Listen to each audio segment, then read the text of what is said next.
Rupali. Okay, thank you so much.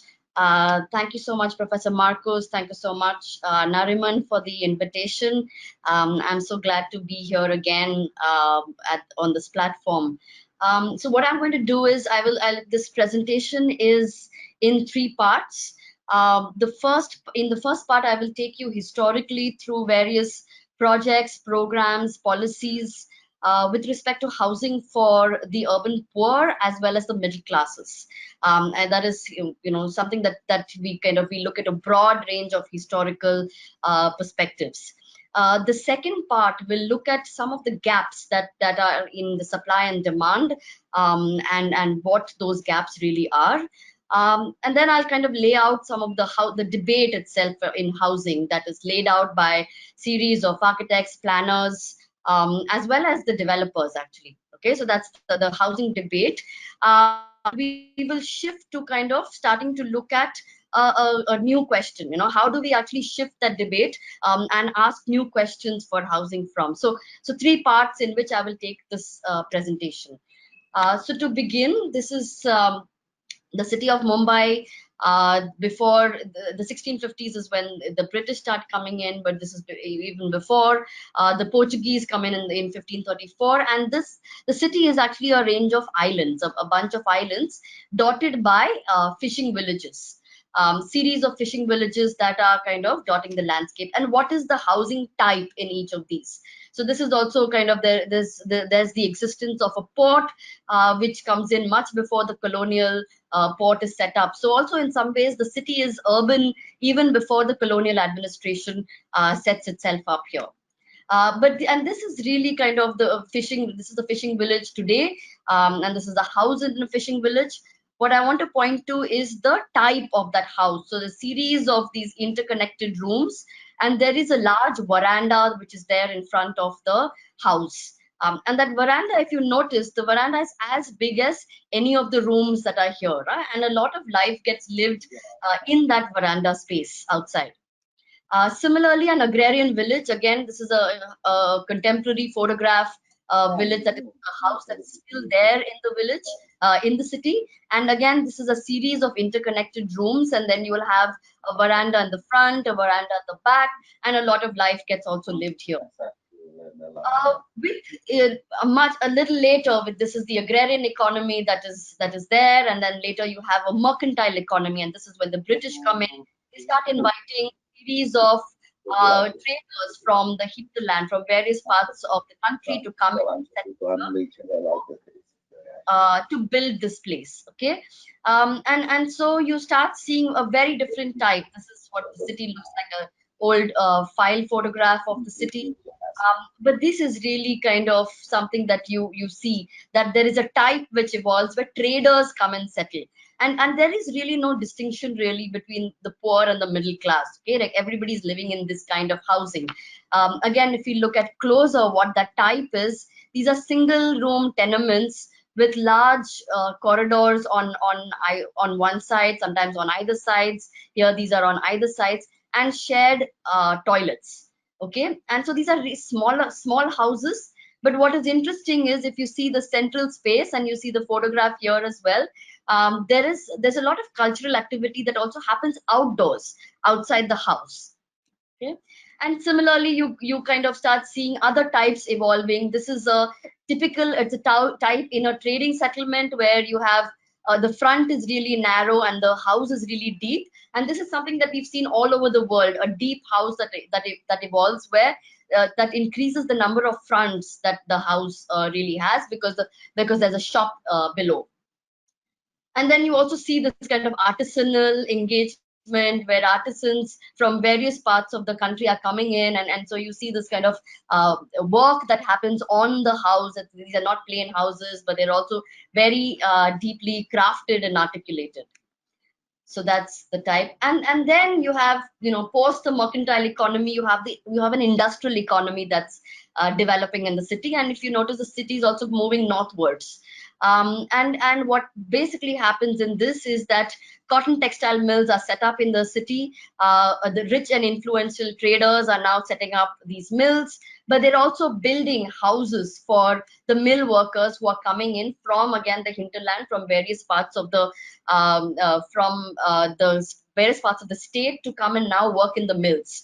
And now this is the type that kind of develops. So typically you would see, again, a single tenement, and then series of corridors outside, and then you have again a bunch of shared toilets. And this type changes. This is a really large building, and which is why you'll see that there are a series of courtyards that increase the kind of footprint of the building, and the kind of rooms are laid around it. And this would be a smaller building, but very similar, a single room tenement. That's the multi-purpose room, the kitchen, a shared washing space, and then these kind of outdoor spaces. And if you look at these are really nice outdoor spaces, fairly generous outdoor spaces that you had. And then when the government was building, they were building, government was building chawls, but also with a lot of open spaces. So you'll see these kind of large maidans outside. They were called maidans, these open spaces, and a lot of space in between. So again, these are really small one-room tenements with a kitchen. And then in this case, the corridor which you saw on either sides is now in the center. But still, there's a lot of outdoor space. So you'll see a market that takes place here. And what is really kind of important is the house is not only the inner space, it's not only the enclosed space of the room, but the house is sort of extended to all these cultural facilities, amenities outside. What happens post independence? Post independence, suddenly you see the population increasing, and there's a huge a migration that happens from across the border, and people coming into the city, particularly because cities were engines of economy. There's a huge shift that happens in the way we think of housing. Before independence, you have the housing that we saw really came out of a kind of development of an urban form. And much later, this is post independence, you have a slew of measures that come in that have very little regard to form as such. So you have something called the Rent Control Act that comes in. What it's doing is that rents are controlled at 1940s levels, which prohibits eviction. People are not, you cannot evict people because the rents are frozen, and you're not allowed to evict people. And what that does is that even today, because of this Rent Control Act, you have more than 400,000 households who still live in the center of the city because of this act. But another thing that the rent control also does is that it decreases the amount of rental. So there are no more incentives for landlords to build for the rental market. And you also see a lot of property starting to deteriorate because of this, because there's no incentive to take care of that property anymore. Another measure that comes in is something called the floor space index. And again, this is something which to rationalize the amount of development vis-a-vis the infrastructure. But again, though this was a noble cause, one of the things that it did was that it made building right a kind of a tradable commodity. Okay, so something that would then people would start demanding for more and more FSI. It becomes a tradable commodity for both the state and the developer. A third measure that comes in 1976 is the Urban Land Ceiling Act. The Urban Land Ceiling Act restricted individuals from having more than 500 square meters of land in urban areas. The rest of the land was acquired by the government for providing housing and infrastructure, while a lot of the rich found ways to exempt themselves from giving up these lands, because they said we had industries on these lands and other things. They didn't give it up.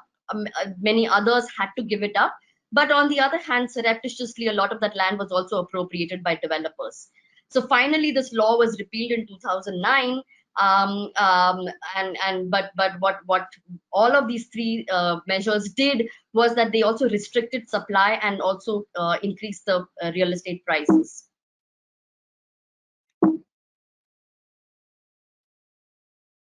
I don't know. Okay. So this is again post-independence. You see that this is the type that is evolving. The government is still providing these kind of houses. So this is typically a house that was built by the state. The Maharashtra Housing and Area Development Authority is building these kind of single tenements. There's one tenement, there's a central room, and there's a kitchen, and then there's also a attached toilet. So very similar to the chawls, but now the toilets are inside the house. But also, if you see, these are much less adorned, not like the previous chawls, which are highly artisanal. They're highly crafted. They have materials that breathe. These are very quickly produced, like most places in the world. These are made with reinforced cement concrete and very fast production. And again, you'll see that there is the urban form is missing in these cases. Right? Suddenly, you see this kind of layout where there is a kind of modern footprint. You see that the housing now starts becoming more insular. And again, interestingly, this was a time when the government is still building for somebody who is a daily wage construction laborer, something that is unheard of now. The housing for what was called the Mathadi Kamgar, the daily wage construction workers. And if you see the house type, this is again a kind of cruciform house type for light and ventilation, a shared staircase, and there's a lot of open space outside, but again completely devoid of the idea of urban form, because a lot of that open space is completely not defined. And so a lot of these open spaces became neglected spaces. And today this is actually one of the most coveted sort of spaces, because developers are very, very interested in redeveloping these spaces where which have so much land, and that is kind of a rare commodity now. Again, when the government was building houses for its own employees, again similar to the chawls, but with a lot of open space outside. And so this is typically again the house plan, a single room tenement with these kind of verandas outside. You see it in the photograph here. And you see a lot of older people, younger people spending a lot of time in those verandas outside. In the 60s and 70s, another thing that happens, the government was still providing, they were a provider, but they also facilitated a lot of housing. So they set up what was called housing cooperative housing societies, and they would then lease land. Government land was leased on long leases to people who would come together to form these cooperatives, and they would also be given housing loans. And so you would see apartments like this coming up in various places where people themselves were developers.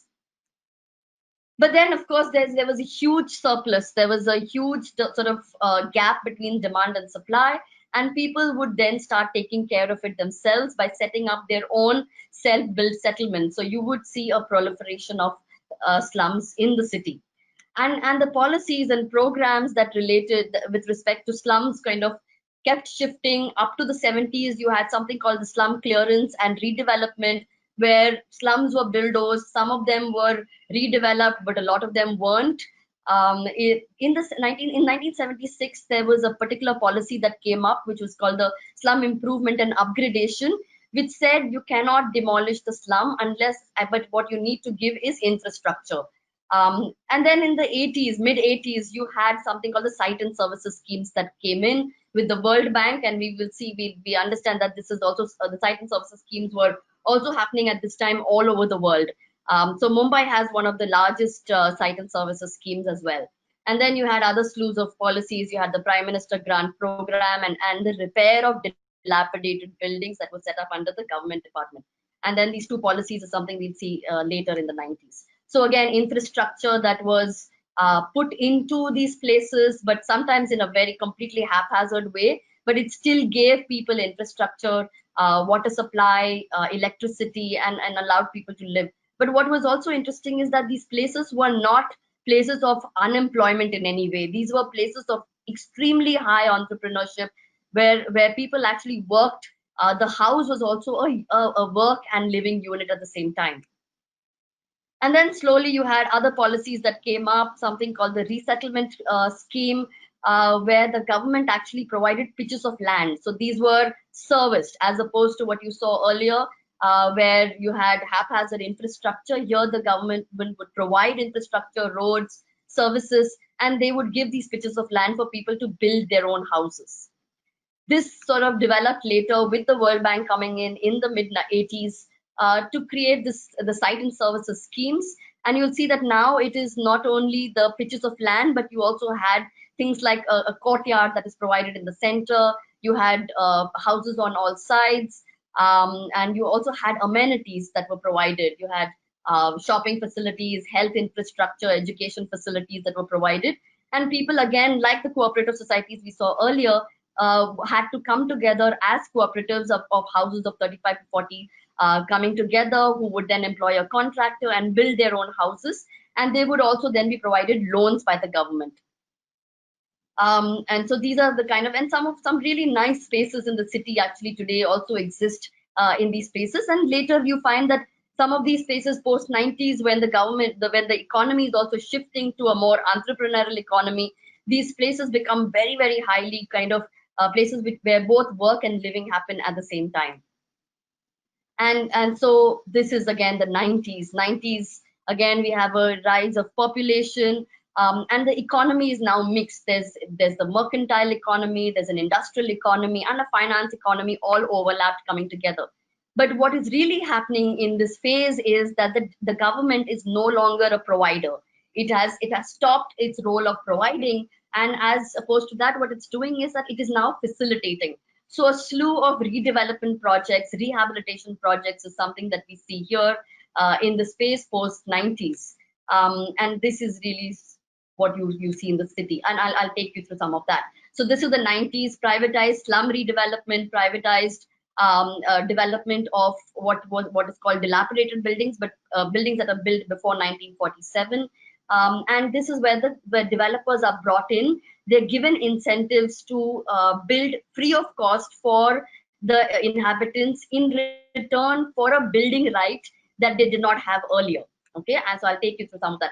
Another policy that comes in is the transfer of development rights. And what this is again doing is that, again, municipal corporations do not have funds to compensate for lands that are necessary for public purposes. Instead, the owner is given a certificate, okay, a certificate which gives them a building right to build somewhere else in the city. Again, a noble cause, but what this is also doing is that it is becoming now a tradable commodity, which can be used in places of very high real estate. And we will see what that does to some of the housing for the poor as well. So this is really what is happening in the 90s. You have developers coming in, they're given incentives to build. They would typically, if this would be a place where typically a slum existed, the developer would come and they would have to build. Okay, so what they would do is they would build two kinds of houses. One is for redeveloping the slums, and this is something what you see in the front here is that kind of a housing which is very, very poorly built sometimes, and also these kind of corridor in the center, houses on two sides. But as opposed to some of the ones that we saw earlier historically, these now are also relaxing a lot of norms of light and ventilation. So the buildings are really, really close to each other, almost 3 meters apart.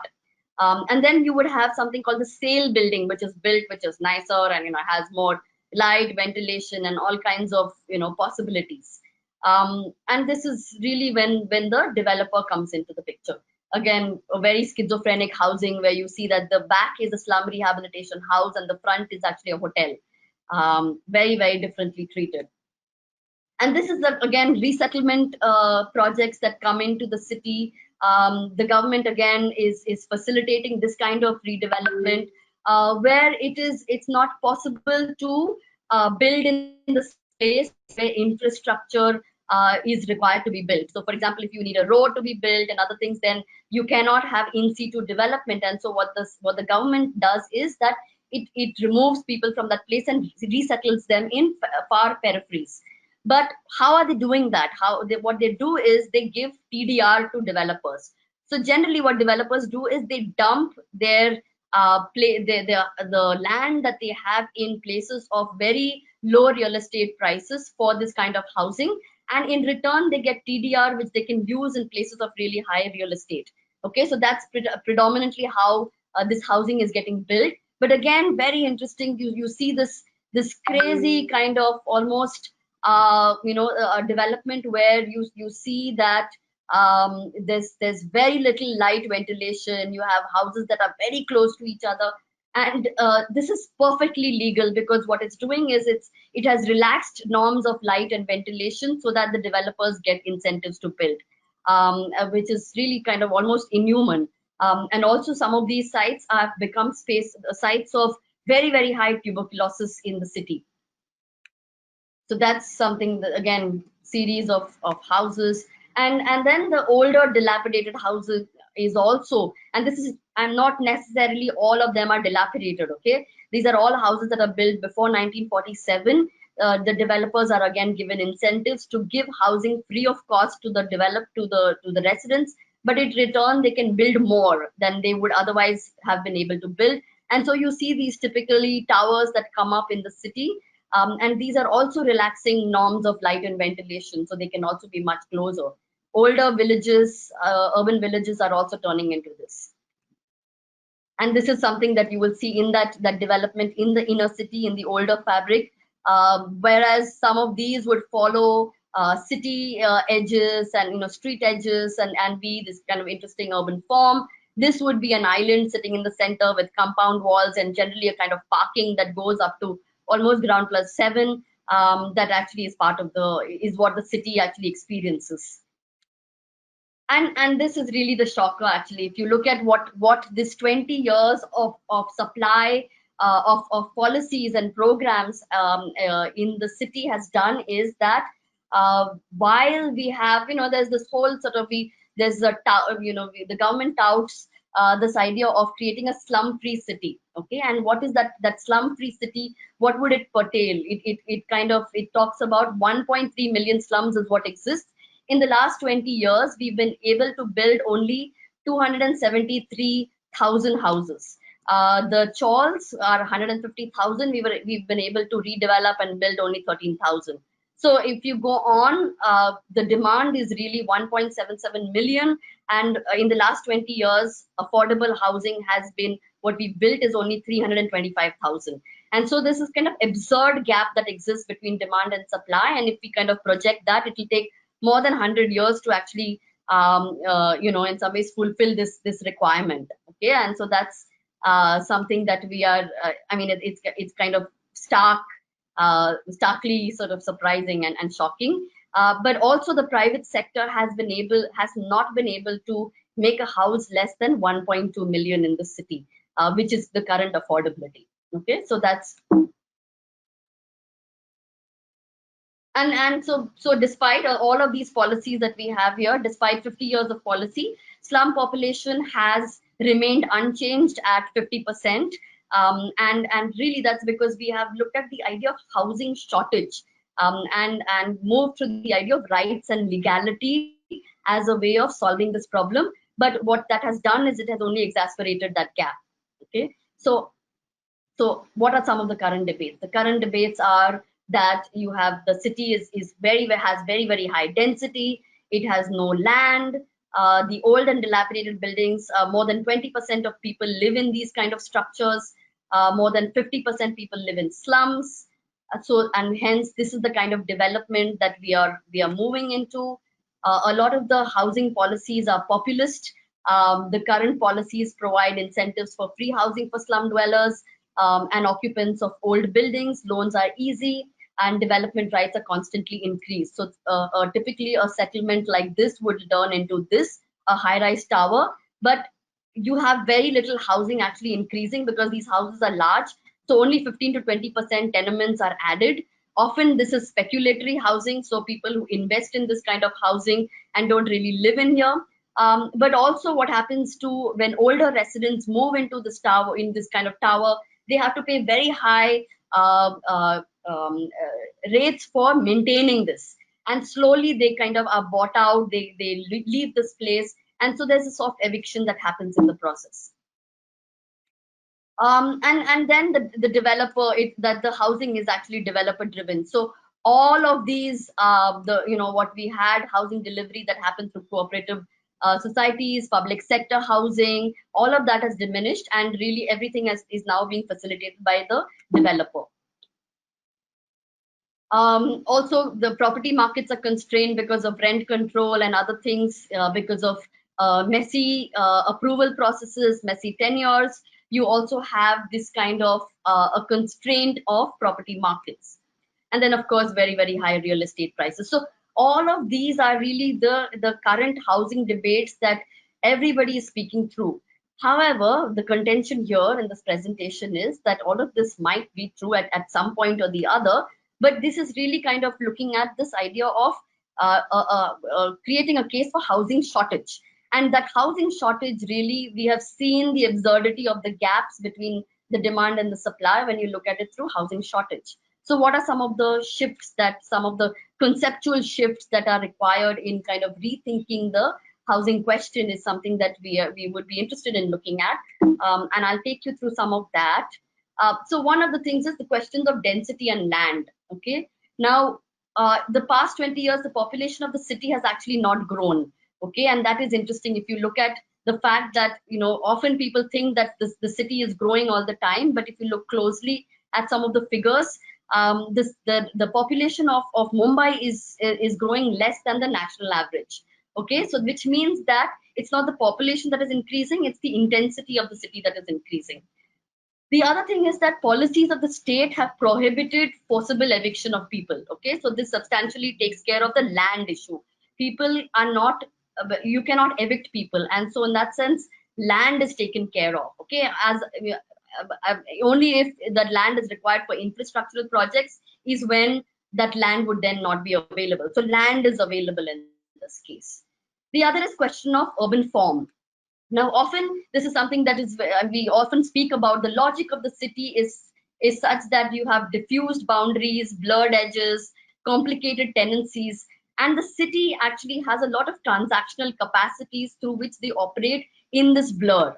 Okay, and if you look at that, the development chart graph from incremental settlements to that skyscraping towers that you saw that we saw before, the transactional capacities are much higher in the incremental settlement and much lower in the skyscraping towers, whereas the resources that are consumed is in the opposite axis. Okay, and so if going on, if you see that this blur holds the complicated tenancies where many people are able to exist, and this blur also has a culture. It has a culture of that makes the city interesting. It makes it lively. Planning, however, has an obsession towards clarity that conceives this blur as a problem and tries to iron it out and clean it up.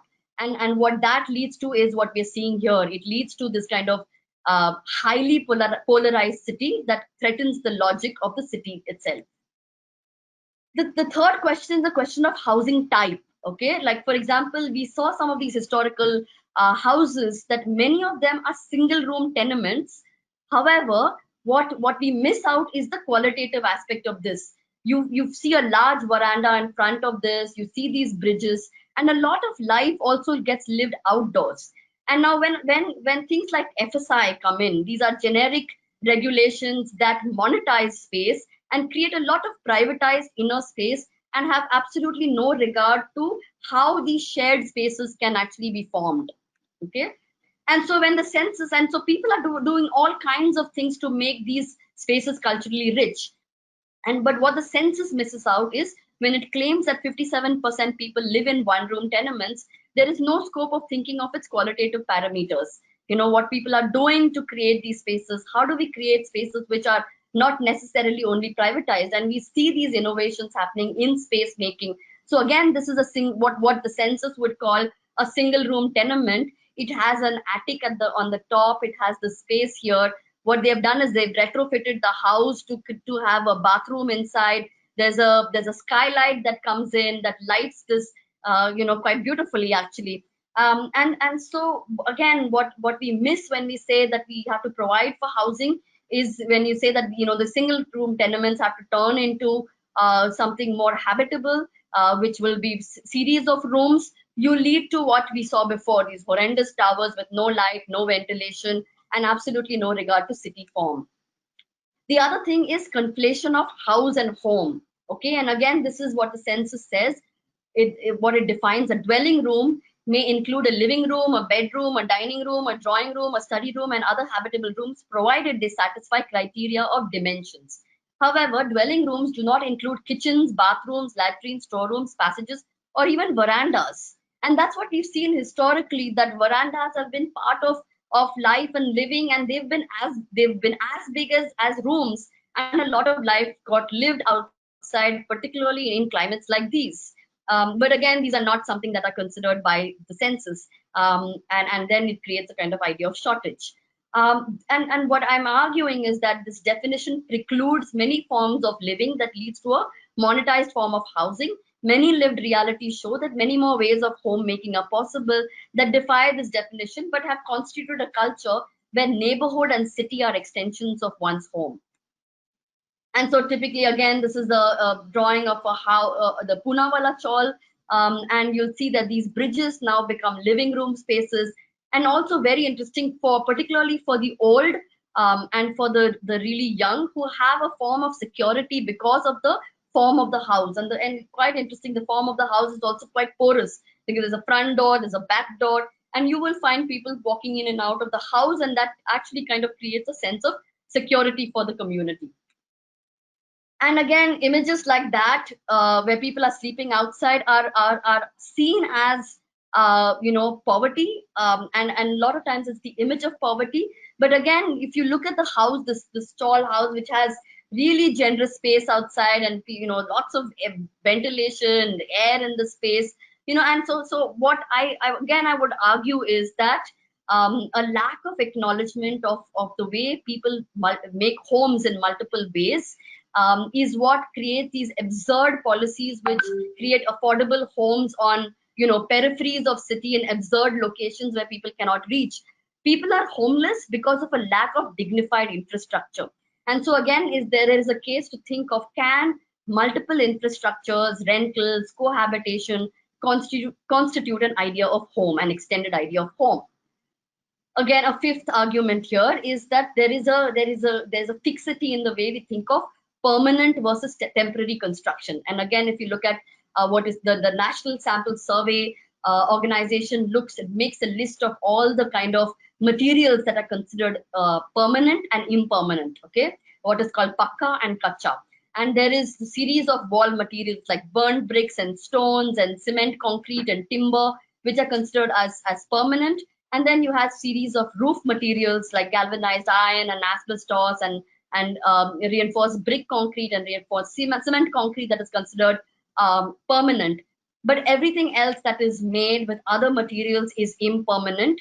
And what happens with that is that you don't get any kind of the various housing schemes by the government do not provide any kind of funds to build this kind of alternative housing. I wouldn't call it alternative. These are cultures that have historically been come up in the city, and the government would not pay for them because they are called impermanent. And so if you see these two photographs, they're quite telling. This is the left one is a tribal house only 2 hours from Mumbai, which is made of wattle and daub and constructed through the craftsmanship of the tribal community there. Okay, and perfectly livable and actually quite a beautiful house inside. And then you have this, which is almost a kind of avant-garde housing that has come up, a self-built housing built out of galvanized iron. But you'll see that there's a veranda outside. There's series of staircases that lead to this kind of housing, and there is an intrinsic way of life and living which is in that house type. But again, something that would not be considered as permanent or anything that is worth thinking of. But of course, people circumvent it. So the tribal house is kind of takes that funds and builds this, but then creates extensions out of wattle and daub and all of that. So people find ways of circumventing this. The question, I think, just 3 more points. The question of the developer itself. We often find that the developer is seen as a monolithic entity, and a lot of emphasis is on the developer. But we've seen before that housing societies came together to form things. And if you closely look at the developer, is actually a bunch of agencies.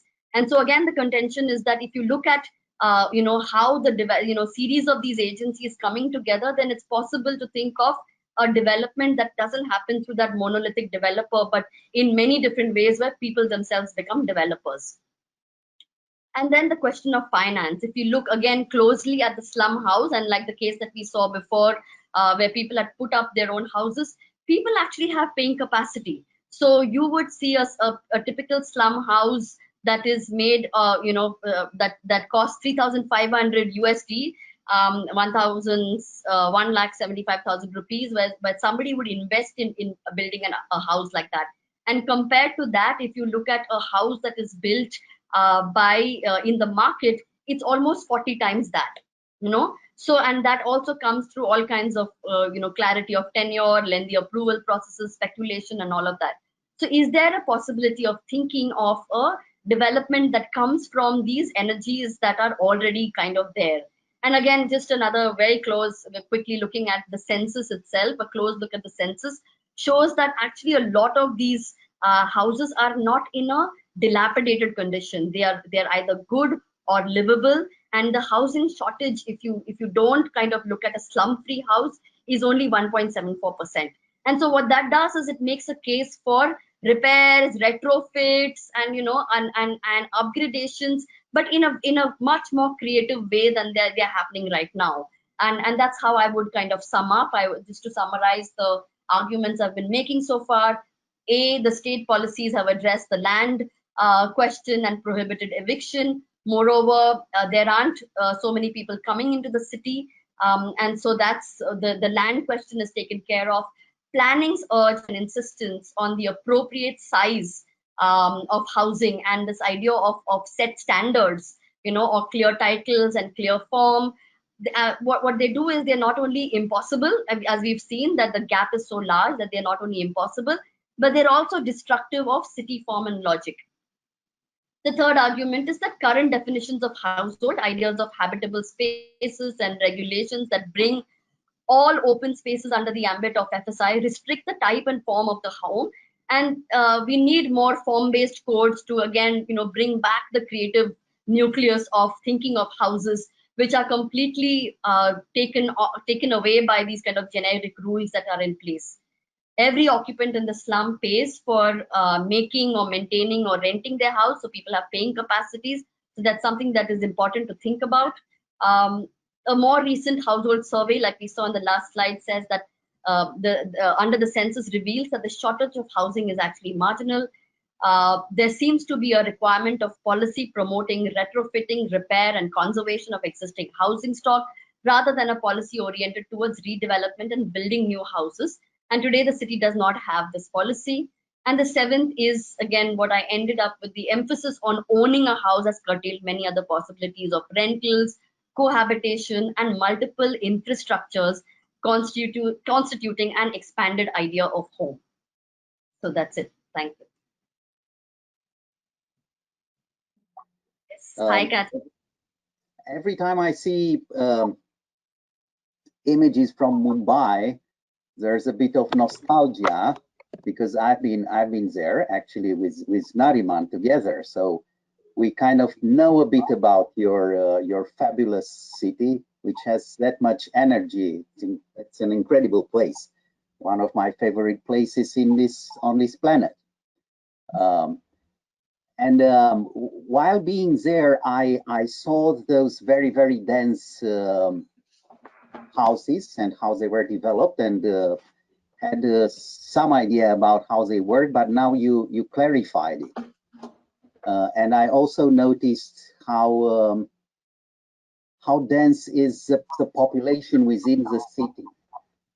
And I realized that there's something that an accidental researcher, mostly a tourist, cannot get enough about the Indian society, which is where does all those things that pour into the city come from?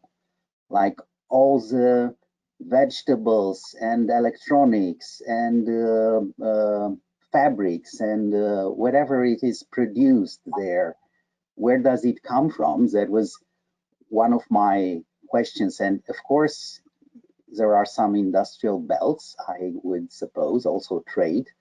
But even more important, and this is my question in regards with this slum versus affordable versus social housing question, is why do people leave the rural areas? Because one of the main statements that you made, and you insisted on it, is that land is properly taken care of by the city of Mumbai, by Maharashtra. Why do people still have to leave their rural or small cities to come to Mumbai? Of course, it's the attraction of the big city, but is this tension in between the hinterland, the territory, and the big city? And how does it contribute to the housing issue? Thank you. Yeah, thanks, Kathleen. So just two questions, right? Where does all the material come from? So one is that the city also has a port, and so the port has been active historically for the longest time, and a lot of material historically came from that port. But also there is now that port is now almost 50% um, uh, suboptimally used. You have a new port on the other side, but of the city. But and a lot of the material. So for example, a lot of industries have moved out. Okay, a lot of industries have moved out of the city, and the city gets things from all kinds of other from the hinterland. For it, a lot of material comes from the hinterland, and so production has actually almost sort of stopped. There was a whole sort of deindustrialization that happened, but that deindustrialization also in some ways did not what it did is that it fragmented that economy. So typically what would, like for example, you saw some of the housing that came from the mill labor, right? So you had mills that were there in the center of the city, and these were large sort of mills that housed people. I mean, that kind of that where people worked and where a lot of the material came from. With deindustrialization, a lot of the industrial processes got fragmented. Okay, so that fragmentation actually happens in multiple places, and in many ways they happen. A lot of that fragmented economy also happens in these self-built settlements. Okay, and that's all over the city. So there people in the 90s, people have actually started becoming entrepreneurs, that each one is kind of contributing to the development, not in the black box economy that existed, but as agents. And that is something that is also important to understand, because when your economy is fragmented like that, you have people who are all over. They're also moving in completely unpredictable ways, because now these agents are now in many ways transacting with each other. Their movement patterns were fairly simple. You had people living in one place, working in one place, and there was a kind of fairly structured movement pattern. Now you'll find that people have become entrepreneurs, and they're kind of moving in many different ways. So some of that production is actually now fragmented. So that is one thing to answer the first question. The second question, why do people move? Why do people move? I think this is quite a contentious question. One is, of course, for economic reasons, but also people move where their hearts are. There's cities are places that attract you, and this is something again that has been touted by political establishments. Go back to where you came from, and this is something we see all over the world, that people want to live in places that that both give them economic opportunities, but also give them other opportunities. And so people kind of move to cities for all kinds of reasons, and that's something we understand happens all over the world. I'm sure it happens with many of us as well.